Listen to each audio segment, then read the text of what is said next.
یہ انسان تمام مخلوقات میں سب سے افضل ہے، سب سے اعلیٰ ہے اور سب سے اشرف ہے۔ یہ اشرف المخلوقات ہے۔ اس انسان کی خاطر ہی اللہ تعالیٰ نے یہ سارا نظام چلایا۔ اس دنیا کو کیسے بنایا ہے؟ زمین پر اللہ نے بچھایا، پھر اس زمین پر اللہ نے پہاڑوں کو گاڑ دیا، پھر آسمان کو بلا ستون، بغیر ستون کے بلند کر دیا، سمندروں کو چیر دیا، دریاؤں کو رواں کیا، زمین سے کھیتی، درخت، اس کو اگایا، بادل سے اللہ تعالیٰ نے بارش کو برسوایا، ایک دن اور رات کا نظام چلایا۔ اگر تا قیامت رات کا اندھیرا ہوتا تو اللہ کے علاوہ کوئی نہیں جو دن کا اجالا لے آئے، اور تا قیامت اگر دن کا اجالا ہوتا تو اللہ کے علاوہ کوئی نہیں جو رات کا اندھیرا لے آئے۔ اس کائنات کو بلا شرکت غیر کے بنایا، اور اس کائنات کا نظام بھی اللہ بلا شرکت غیر کے چلا رہی ہے۔ ایک پتا بھی اس دنیا میں اللہ کے حکم کے بغیر ہل نہیں سکتا ہے۔ کائنات کا ذرہ ذرہ یہ اللہ کے حکم کے اندر جکڑا ہوا ہے۔ اس کائنات کے اندر طرح طرح کی مخلوقات اللہ نے بنائی ہیں۔ بعض مخلوق ایسی ہے، اتنی کمزور ہے، اتنی ضعیف ہے، اتنی لاغر اور لاچار ہے، اور ایسی بنائی ہے کہ انسان اپنی آنکھوں سے ان کو دیکھ بھی نہیں سکتا۔ اللہ کی مخلوق ہے، اور بعض اللہ نے ایسی طاقتور ظاہری شکل میں بڑی زوراور مخلوق بنائی ہے۔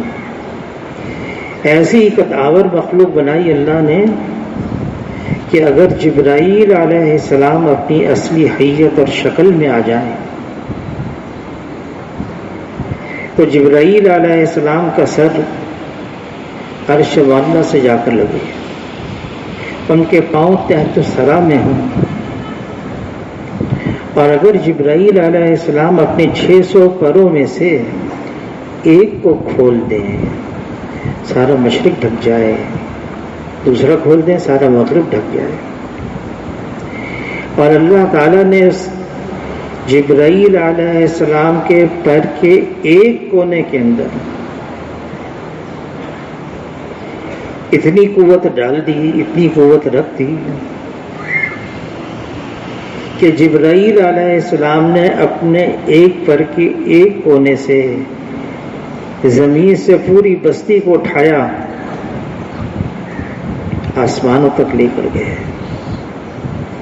اور اتنا اونچا لے گئے کہ بستی کے جو مرغے تھے ان کی آواز کو آسمان کی مخلوقات نے سنی، پھر وہاں سے الٹ دیا۔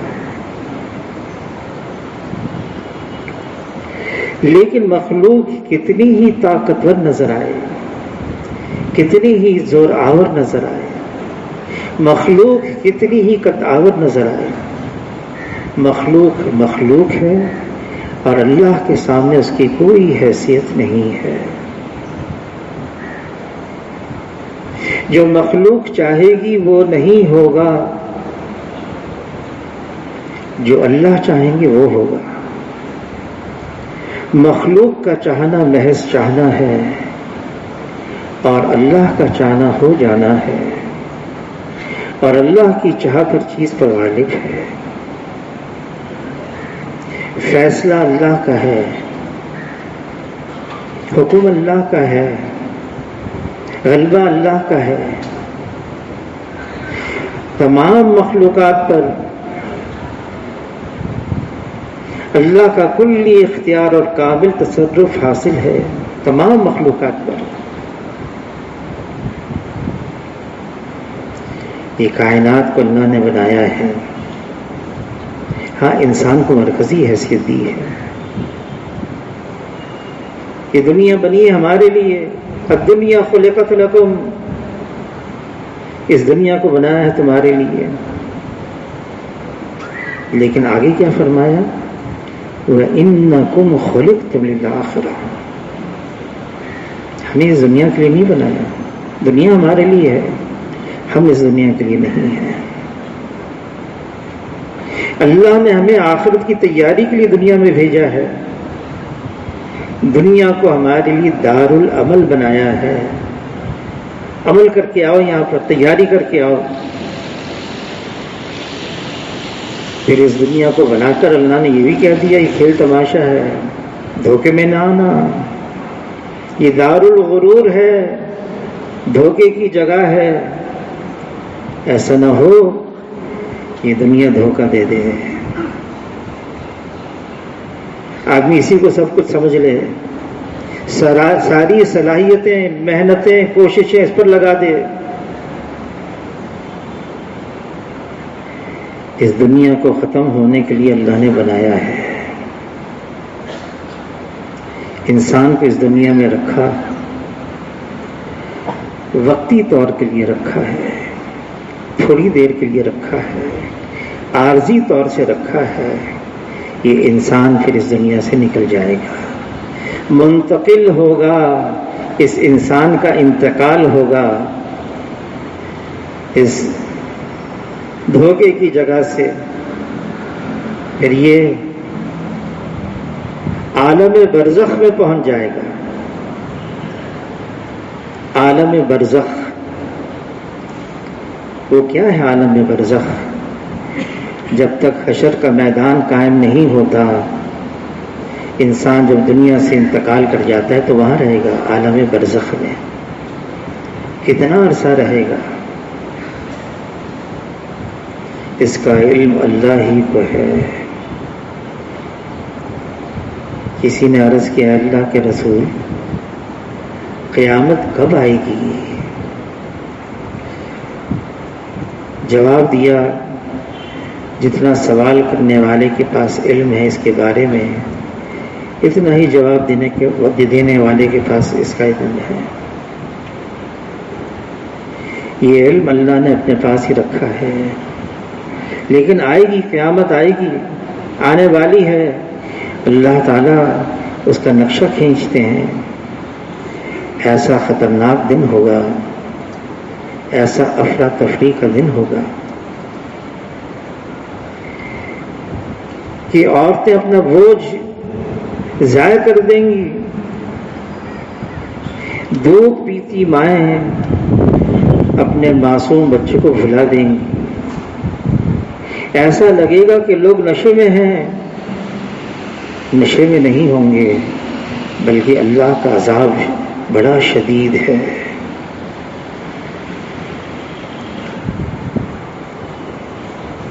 اس حشر کے میدان میں سارے کے سارے جمع ہوں گے، اولین و آخرین. انسان بھی ہوں گے، جنات بھی ہوں گے. اور پھر نفسا نفسی کا عالم ہوگا. یہ مرد سارے غیر مختوم ہوں گے. ساری انسانیت بغیر لباس کے ہوگی. عرض کیا اے اللہ کے رسول سب بغیر لباس کے ہوں گے حشر کے میدان میں، حیا کا کیا معاملہ ہوگا؟ فرمایا کہ عائشہ ایسی گھبراہٹ والا وقت ہوگا، ایسا افراتفری کا وقت ہوگا، ایسا نفسا نفسی کا عالم ہوگا، کسی کے ذہن میں یہ بات آئے گی بھی نہیں کہ میرے اوپر لباس نہیں، سامنے والے کے اوپر لباس نہیں، خیال تک نہیں آئے گا.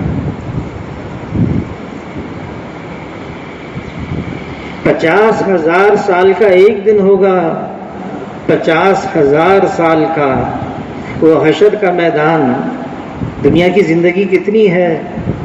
50 سال، 60 سال، 70 سال، 80 سال، 100 سال۔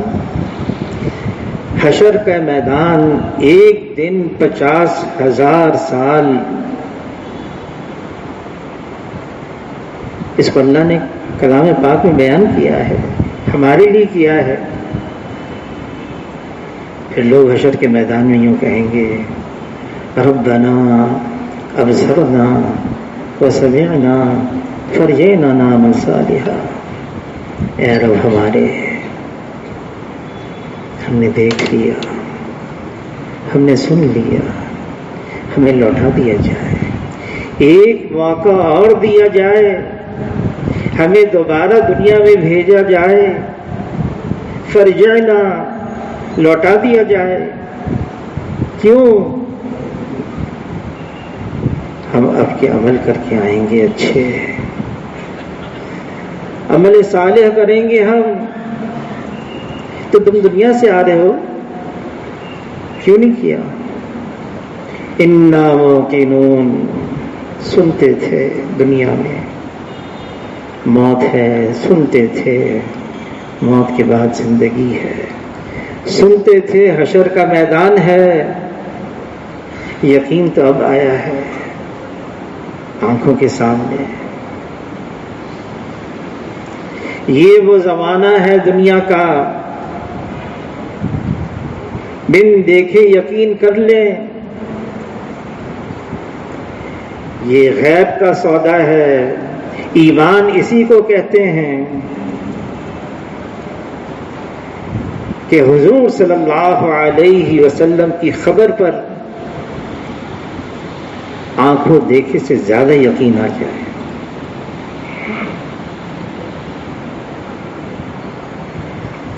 جعفر ابن ابی طالب رضی اللہ تعالیٰ عنہ شہید ہو گئے، ان کے دونوں بازو کاٹ دیے گئے تھے۔ حضور صلی اللہ علیہ وسلم کو بڑی محبت تھی، بلکہ خیبر کے موقع پر جب جعفر رضی اللہ تعالیٰ عنہ حبشہ سے لوٹ کر آئے مدینہ منورہ، خیبر بھی فتح ہو گیا تھا، فرمایا جناب رسول اللہ صلی اللہ علیہ وسلم نے آج 2 خوشیاں ملی ہیں، خیبر بھی فتح ہو گئی اور جعفر بھی واپس لوٹ کر آ گیا حبشہ سے۔ لیکن یہ پتہ نہیں کہ کون سی خوشی زیادہ ہے، جعفر کے لوٹنے کی خوشی زیادہ ہے یا خیبر کے فتح ہونے کی خوشی زیادہ ہے۔ لیکن جعفر شہید ہو گئے، پہلی خبر دے دی تھی، یہ ہوں گے امیر، یہ شہید ہو جائیں، یہ ہوں گے، پھر یہ شہید ہو جائیں، پھر یہ ہوں گے، یہ شہید ہو جائیں، پھر مسلمان آپس میں مشورہ کر کے آپس میں بنا لیں کسی کو۔ جعفر ابن ابی طالب شہید ہو گئے، گھر گئے، تسلی دی۔ عبداللہ ابن جعفر کی والدہ سے کہ اللہ نے 2 جو بازو کٹ گئے تھے نا، پر دیے پر، میں اپنی آنکھوں سے جعفر کو جنت میں ان پروں سے اڑتا ہوا دیکھ رہا ہوں۔ پھر فرمایا تم چاہو تمہیں بھی دکھا دوں۔ تو عبداللہ ابن جعفر کہتے ہیں میری والدہ نے کہا اے اللہ کے رسول، مجھے دیکھنے کی ضرورت نہ رہی، جب آپ نے یوں فرما دیا میں اپنی آنکھوں سے دیکھ رہا ہوں۔ چلے گئے تو عبداللہ نے اپنی والدہ سے پوچھا جب حضور نے آپ سے خود فرمایا تم چاہو تمہیں دکھا دوں، کیوں منع کر دیا؟ فرمانے لگی اگر اس وقت میں یوں کہہ دیتی ہاں مجھے بھی دکھا دیا جائے، حضور صلی اللہ علیہ وسلم کی بات پر پھر ایمان کہاں رہتا؟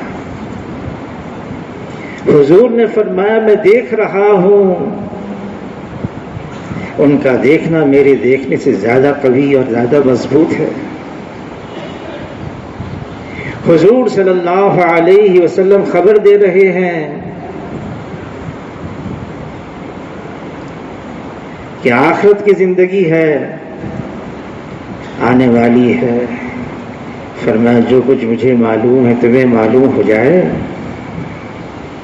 ہنسنا کم کر دو، رونا زیادہ کر دو، بستروں پر لذت اٹھانا چھوڑ دو۔ حضور صلی اللہ علیہ وسلم نے ساری امت کو اس کا امین ٹھہرایا۔ آخرت کی فکر کو اوڑھنا ہے، اس آخرت کی فکر کو ساری دنیا کے اندر عام کرنا ہے،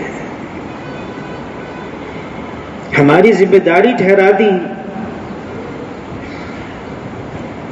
اور ڈرایا، اور ہمیں سمجھایا، خبردار کیا، دیکھو دنیا تمہیں کہیں دھوکے میں نہ ڈال دے۔ فرمایا دنیا اس کا گھر ہے جس کا آخرت میں کوئی گھر نہیں، دنیا اس کا مال ہے جس کا آخرت میں کوئی مال نہیں، اور دنیا کے لیے وہ جمع کرے جس میں ذرا بھی عقل نہیں۔ اس دنیا سے بچو، یہ ہاروت اور ماروت سے زیادہ جادو کرنے والی ہے۔ دنیا کیچڑ ہے جس پر پاؤں پھسل جاتے ہیں۔ فرمایا مجھے اپنی امت پر فقر اور فاقے کا ڈر نہیں، مجھے تو اپنی امت پر دنیا کی فراوانی کا ڈر ہے۔ ہر امت کے لیے ایک فتنہ ہوتا ہے، میری امت کا فتنہ یہ مال ہے۔ اللہ نے ہمیں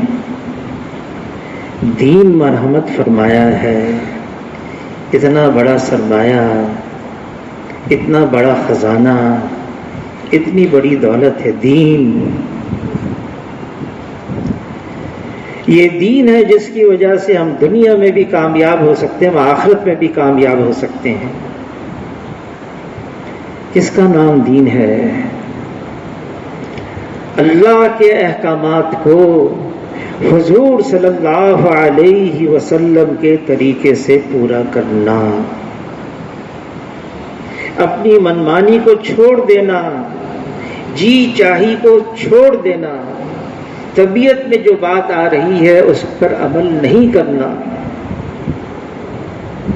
یہاں تک فرما دیا کوئی شخص اس وقت تک مسلمان ہو نہیں سکتا جب تک کہ اس کی خواہشات اس دین کے تابع نہ ہو جائے جس کو میں لے کر آیا ہوں۔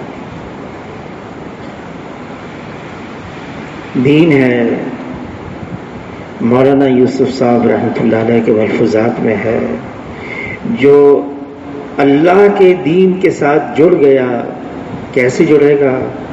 اس کا طریقہ ہے مسجد کے ساتھ جڑنا۔ جو مسجد کے ساتھ جڑ گیا وہ دین کے ساتھ جڑ گیا، جو دین کے ساتھ جڑ گیا وہ اللہ کے ساتھ جڑ گیا۔ مسجد کے ساتھ جڑنا یہ علامت ہے، یہ نشانی ہے، یہ پہچان ہے۔ مسجد کے ساتھ جڑ گیا، یہ اللہ کے دین کے ساتھ جڑ گیا۔ حاجی صاحب فرمانے لگے، حاجی عبدالوہاب صاحب، دنیا میں ادارے ہیں، تعلیمی ادارے ہیں اور بھی ہیں، وہ سکھاتے ہیں، بنی ہوئی چیزیں ہیں اللہ نے بنائی ہیں، ان سے کیسے فائدہ اٹھائے۔ مخلوق سے فائدہ اٹھانا، اس کے لیے آج ایک نظام چل رہا ہے، اس کے لیے ادارے ہیں۔ اللہ سے فائدہ اٹھانے کے لیے فرمانے لگے اس کے لیے مسجد ہے، اس کے لیے دین ہے۔ یہ دین اس لیے آیا ہے، اللہ نے حضور کے ذریعے سے ہمیں اس لیے دیا ہے ہم براہ راست اللہ سے فائدہ اٹھانے والے ہوں۔ براہ راست فرمایا جوتے کا تسمہ ٹوٹ جائے یہ بھی اللہ سے مانگو. گھر میں نمک کی ڈلی نہیں، اس کو بھی اللہ سے مانگو.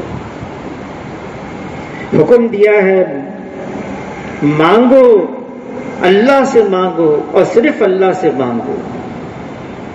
پھر وعدہ کیا ہے مانگو گی تو دوں گا. مسجد سے جڑ جانا. حضور صلی اللہ علیہ وسلم خبر دیتے ہیں، فرمایا کسی علاقے میں کسی جگہ بھی کسی وجہ سے اللہ تعالیٰ اپنا عذاب بھیجنا چاہتے ہیں، لیکن 3 قسم کے لوگ ہوتے ہیں وہاں پر. ان 3 قسم کے لوگوں کی وجہ سے اللہ تعالیٰ اپنے بھیجے ہوئے عذاب کو بھی موقوف کر دیتے ہیں. ایک قسم مسجدوں کو آباد کرنے والے، دوسری قسم اللہ کے لیے ایک دوسرے سے محبت رکھنے والے، اور تیسری قسم آخری رات میں اٹھ کر استغفار کرنے والے. جہاں یہ 3 قسم کے لوگ ہوتے ہیں اللہ تعالیٰ بھیجے ہوئے عذاب کو موقوف کر لیتے ہیں. مسجدوں کو آباد کرنا. مسجد کی آبادی کیا ہے؟ اب مکی مسجد شہید کی جا رہی ہے، اس کی جگہ نئی مسجد تعمیر ہوگی. مسجد کی تعمیر کیا ہے؟ مسجد کی آبادی کیا ہے؟ مسجد کو مضبوط پکا بنایا جائے، سنگ مرمر زمین پر بچھایا جائے، قالین بچھائے جائیں، پنکھے لگائے جائیں، فانوس لگائے جائیں. حضور صلی اللہ علیہ وسلم کے زمانے میں مسجد نبوی کیسی تھی؟ مسجد نبوی کا فرش بالکل کچا. مسجد نبوی کے ستون کھجور کے تنوں سے بنائے گئے تھے. مسجد نبوی کی چھت کھجور کے درختوں کے پتوں سے ان کو ڈھانپا گیا تھا. 9 سال تک مسجد نبوی میں کوئی چراغ نہیں جلا. شام آتی، مغرب آتی، مغرب ہوتی اور اندھیرا چھا جاتا. 9 سال تک. جو سب سے پہلے صحابی ہیں جنہوں نے مسجد نبوی میں چراغ جلایا ہے وہ تمیم داری رضی اللہ تعالی عنہ ہیں، اور وہ 9 ہجری میں مسلمان ہوئے ہیں. 9 سال تک چراغ تک نہیں. ہاں ایک موقع پر بارش آ گئی تیز. اب ظاہر چھت کھجور کے درخت کے پتوں سے پانی تو اندر آ گیا، فرش کچا گیلا ہو گیا. حضور صلی اللہ علیہ وسلم نماز سے فارغ ہوئے، صحابہ کی طرف متوجہ ہوئے. صحابہ نے دیکھا حضور صلی اللہ علیہ وسلم مٹی گیلی ہو گئی، پیشانی پر بھی، چہرے پر بھی، ہاتھوں پر بھی گیلی مٹی. صحابی گئے، دوڑے گئے، کنکریاں لے کر آئے، حضور صلی اللہ علیہ وسلم کے سجدے کی جگہ میں بچھا دیا. حضور صلی اللہ علیہ وسلم نے پسند فرما لیا، اور حضور نے پسند کیا. صحابہ اکرام تو حضور کی پسند پر جان دینے کے لیے تیار ہے. حضور کے پسند کرنے پر گئے، سارے کے سارے کنکریاں لے کر آئے اور پوری مسجد نبوی کے فرش کو کنکریوں سے پھیلا دیا. سب سے عالی شان تعمیر حضور کے زمانے میں مسجد نبوی کی یہ تھی. لیکن مسجد نبوی اعمال سے آباد تھی. دن اور رات، جب 2/3 رات گزر جاتی، حضور صلی اللہ علیہ وسلم مسجد میں آتے. رات ہے، اندھیرا ہے، اعلان کرتے، لوگوں اللہ سے ڈرو، لوگوں اللہ سے ڈرو، لوگوں اللہ سے ڈرو. کہ قیامت کا زلزلہ اور سور پھونکنے کا وقت آ رہا ہے اور موت اپنی ساری سختی سمیت آ رہی ہے۔ یہ کن میں حضور اعلان کر رہے ہیں؟ رات کے وقت آئے ہیں تہجد پڑھنے کے لیے، اللہ کے سامنے قیام کرنے کے لیے، قرآن پاک کی تلاوت کرنے کے لیے، اللہ سے مناجات کرنے کے لیے۔ حضور صلی اللہ علیہ وسلم اعلان کر رہے ہیں۔ اور دن میں امام دارانی رحمۃ اللہ علیہ فرماتے ہیں حضور صلی اللہ علیہ وسلم مسجد میں آئے، دیکھا ذکر کا حلقہ ہے، پھر دیکھا تعلیم کا بھی حلقہ ہے، فرمایا دونوں خیر پر ہیں، اور خود حضور صلی اللہ علیہ وسلم تعلیم کے حلقے میں جا کر تشریف فرما ہوئے اور فرمایا اللہ نے مجھے معلم بنا کر بھیجا ہے۔ اعمال ہیں دن میں بھی اور رات میں بھی۔ سمامہ یمامہ کا ملک قیدی بن کر لایا گیا، مسجد نبوی کے ستون سے باندھ دیا۔ حضور صلی اللہ علیہ وسلم رات کو تشریف لائے، کیا حال ہے؟ تم تو ملک تھے، بادشاہ تھے، قیدی ہو، باندھ دیا گیا ہے، کچھ کہنا ہے؟ کہاں؟ سنیں، میں آپ کا قیدی ہوں، مجھے قتل کر دیں، آپ کا حق ہے، اگر معاف کر دیں گے، چھوڑ دیں گے، میرے اندر احسان مند انسان پائیں گے۔ خاموش ہو گئے۔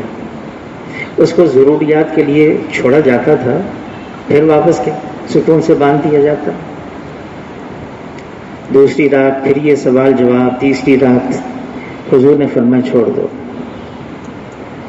رات کا اندھیرا ہے۔ گیا، رات کے اندھیرے میں ہی واپس آ گیا۔ اندھیرے میں تلاش کیا، حضور بیٹھے ہوئے تھے، قریب آیا، اشہد ان لا الہ الا اللہ واشہد ان محمد رسول اللہ۔ کیا ہو گیا؟ اے اللہ کے رسول، آپ نے مجھے آزاد کیا۔ اندھیرے میں باہر گیا، سوچ میں پڑ گیا، 3 دن 3 راتیں میں نے ماحول دیکھا اعمال کا اس مسجد کے اندر، آپ نے مجھے آزاد کر دیا، کہاں جاؤں گا؟ یہ ماحول مجھے اور کہاں ملے گا؟ میں اتنا مجبور ہو گیا، ایک باغ میں گیا، کنویں کو دیکھا، کنویں سے پانی نکالا، ڈول کے ذریعے اپنے اوپر ڈال دیا، میں بھی پاک ہو گیا تاکہ میں بھی آپ کے اس ماحول کا حصہ بن جاؤں۔ مسجد نبوی اعمال سے آباد دن رات، لیکن ایمان والوں کی زندگی میں مرکزی حیثیت رکھتی تھی۔ حضور صلی اللہ علیہ وسلم کی تشریف لے جا رہے ہیں، پہلے مسجد میں آتے، کہیں سے آ رہے ہیں پہلے مسجد میں آتے۔ حضور صلی اللہ علیہ وسلم کے پاس کوئی وفد آیا ملاقات کے لیے، مسجد ہی جگہ تھی، مہمان آئے ہیں، ان سے ملاقات مسجد ہے۔ حضور صلی اللہ علیہ وسلم کو کوئی بات کرنی ہے، مسجد ہے۔ حضور صلی اللہ علیہ وسلم نے مشورہ کرنا ہے تو اس کی جگہ مسجد ہے۔ مرکزی حیثیت، جو مسجد سے جڑ گیا وہ اللہ کے دین کے ساتھ جڑ گیا، جو اللہ کے دین کے ساتھ جڑ گیا وہ اللہ کے ساتھ جڑ گیا، جو اللہ کے ساتھ جڑ گیا اس کو اب کیا غم ہے، کیا چاہیے؟ اور جس نے اللہ کو پا لیا اس نے سب کچھ پا لیا، اور جس نے اللہ کو کھو دیا اس نے سب کچھ کھو دیا۔ اب ہمارے مسجد کے اطراف میں مدارس بھی ہیں، یہ بہت اہم ادارے ہیں، یہ دین کا قلعہ ہے، قلعہ۔ جب پاکستان بنا، ہندوستان سے الگ ہوئے، کراچی دارالحکومت، علماء حضرات جمع ہوئے، سارے مدارس تو ہم وہاں چھوڑ کر آ گئے، یہاں کیا کریں گے؟ جمع ہوئے، مشورہ ہوا، ٹنڈو والا یار میں جگہ تھی، بڑے بڑے علماء، محدث کس کے تھے؟ مولانا احتشام الحق تھانوی رحمۃ اللہ علیہ، مفتی شفیع صاحب رحمۃ اللہ علیہ، مولانا یوسف بن نوری صاحب رحمۃ اللہ علیہ، سب علماء کو جمع کیا، لیکن مشیت الہی غالب آ گئی۔ علی رضی اللہ تعالیٰ عنہ فرماتے ہیں میں نے اللہ کو اپنے ارادوں کے ٹوٹنے سے پہچانا ہے، اپنے ارادوں کے ٹوٹنے سے، کام نہ بنا، سب آ گیا۔ مولانا احتشام الحق تھانوی نے لائن زہریہ میں، مفتی شفیع صاحب نے نانکواڑہ میں، مولانا یوسف بن نوری صاحب نے حب روڈ کے کنارے پر ایک جگہ تھی وہاں پر۔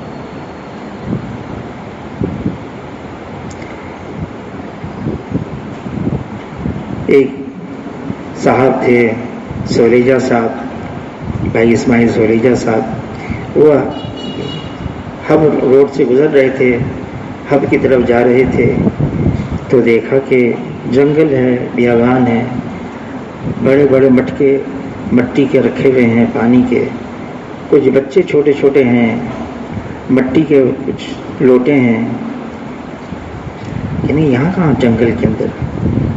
گاڑی کو رکوایا، اترے، وہاں گئے تو دیکھا مولانا یوسف بن نوری صاحب رہے۔ ارے درویش آپ یہاں کہاں سے؟ کہ یہاں میں نے ایک مدرسہ کھولا ہے۔ کہ نہیں آپ آ جائیں، میں نے جگہ لی ایک، آپ پہلے جگہ کے دیکھیں۔ ان کو جگہ دکھائی مولانا یوسف بن نوری صاحب کو، کہا ٹھیک ہے۔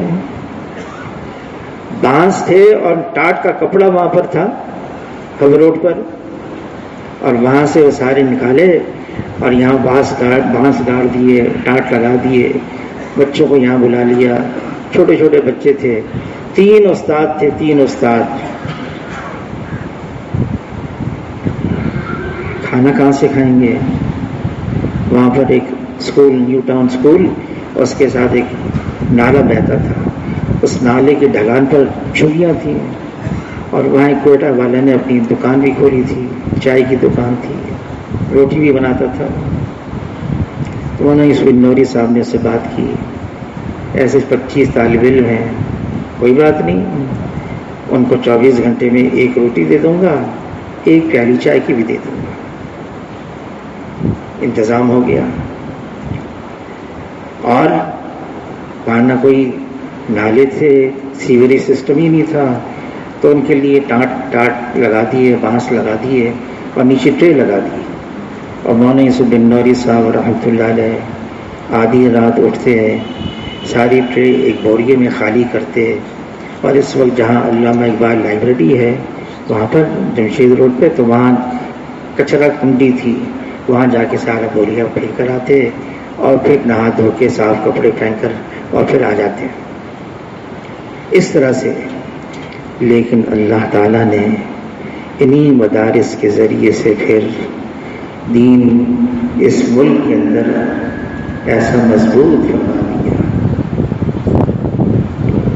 یہ مدارس، یہ اللہ کی طرف سے ہمارے لیے بہت بڑا انعام ہے۔ اللہ ہمیں ان کی قدردانی کی توفیق عطا فرمائے۔ جو نعمت کی قدر کرتا ہے نعمت میں اضافہ ہوتا ہے، خدا نہ خواستہ نعمت کی ناقدری ہو جاتی ہے، نعمت واپس بھی چلی جاتی ہے۔ اللہ ہم سب کی حفاظت کرے۔ ان مدارس کے اندر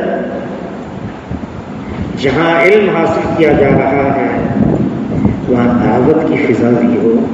مولانا یوسف بن نوری صاحب رحمۃ اللہ علیہ فرمانے لگے، اگر ان مدارس میں دعوت کی فضا نہیں بنے گی اور لوگ آئیں گے اور پھر وہ اپنی فضا بنا دیں گے۔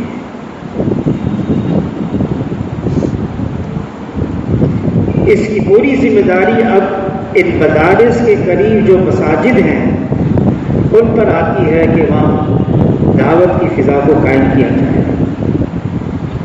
لیکن تعلیم کے دوران شیخ الحدیث مولانا زکریا صاحب رحمۃ اللہ علیہ فرماتے تھے، تعلیم کے دوران طلباء کی توجہ تعلیم سے ہٹانا، فرماتے تھے مولانا زکریا صاحب رحمۃ اللہ علیہ، میرے نزدیک یہ بہت بڑا جرم ہے۔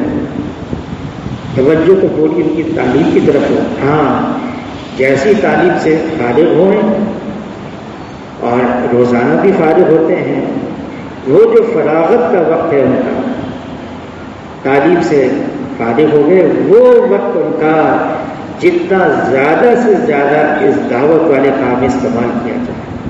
پھر چھٹیوں کے اوقات ہیں، اب تو چھٹیاں سال میں ایک دفعہ ہوتی، لیکن جب چھٹیوں کا وقت قریب آئے اس وقت ان سے بات کی جائے عین وقت کے اندر۔ اس کے لیے طلباء کا تیار ہونا آسان نہیں ہے۔ جو طلباء شروع سے اس کام میں لگے ہوتے ہیں، اپنے 24 گھنٹے بھی لگا رہے ہیں، گشتی کر رہے ہیں، دعوت کے کام میں بھی لگے ہوئے ہیں، پڑھائی میں بھی اول آگے ہیں، پھر جب چھٹیوں کے اوقات آتے ہیں پھر یہی، اور جو فارغ ہو جاتے ہیں اپنے دورے سے، پھر ان کے لیے اب سال لگانا ہے، سال لگائیں گے۔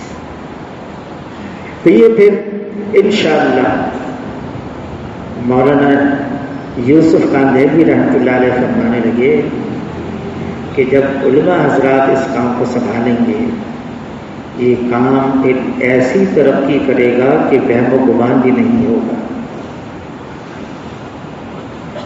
یہ علماء کا کام ہے، ہاں کام تو علماء کا ہے، لیکن مولانا الیاس صاحب رحمۃ اللہ علیہ نے یہ کام شروع کیا میراتھیوں میں۔ ان پڑھ تھے، نام بھی ہندوؤں والے تھے، کام بھی ہندوؤں والے تھے، کہتے ہی وہ تھے کہ ہم مسلمان ہیں،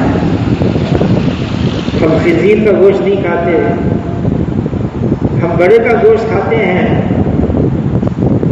اور بہت کچھ کہتے تھے بے بات، ہم مسلمان ہیں، مسلمان کی علامات بتاتے تھے، لیکن دین کے اعتبار سے علم کے پاس تھا، لیکن یہی پھر پیغامی بنے کہ یہ اولاد عالم قاری ہی بنے۔ ہماری مسجد ہے عثمانیہ مسجد جمشید روڈ پر، ایک صاحب رہنے کے لیے آئے، مہمان تھے، بڑی عمر کے، تو ہمارے امام خطیب تھے، اب تو چاڑگاؤں چلے گئے، اور وہاں کے محتمے میں بہت بڑے مدرسے کے 8000 مدرسہ ہے چاڑگاؤں میں، اس کے وہ محتمے میں، تو وہ اس وقت ہمارے خطیب تھے مسجد کے، ان کے پاس آئے، مجھے قرآن پڑھنا ہے، کیا بیٹھ رہے ہیں قرآن شریف سیکھنے کے لیے۔ اب مہمان تھے، بڑی عمر تھی، اعوذ باللہ من الشیطان الرجیم، اس پر بڑی محنت کی، بڑی محنت کی، تو آخر مفتی عبدالسلام صاحب نے کہا ایسا کریں، آپ اپنے بچوں کو حافظ بنائیں، قاری بنائیں، عالم بنائیں۔ وہ تو وہیں اعوذ باللہ من الشیطان الرجیم پر رہے، چلے گئے دنیا سے، لیکن بچے عالم، حافظ، مفتی، محترم، مصنف، اللہ نے ان کے بچوں کو ایسا بنا۔ ان مدارس کے اندر ہم محنت کریں گے، اگر ہم خود کچھ نہیں کر سکتے ہم ذریعہ بن جائیں گے، جتنے علماء نکلیں گے ان سب میں ہمارا حصہ ہو جائے گا۔ آپ حضرات کو آج اس لیے جمع کیا ہے، سال کا شروع ہے مدارس کا، ابھی سے